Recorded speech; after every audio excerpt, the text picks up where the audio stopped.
এটা হচ্ছে হলো গাইস, এটা হচ্ছে নাকফুল, নাকি বউ নাকফুল, লং ফুল। লং ফুল।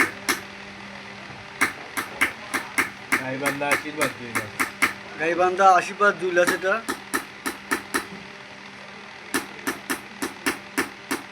এটা এখন মানে ফিনিশিং এখনো হয় নাই, তবে অনেক মানে ইয়ারপিং নিচ্ছে, কাজ এখন পুরোপুরি শেষ হয়নি। এটা কাটিং হবে, কাটিং হবে, রং হবে, সেটা ডিজাইন হবে।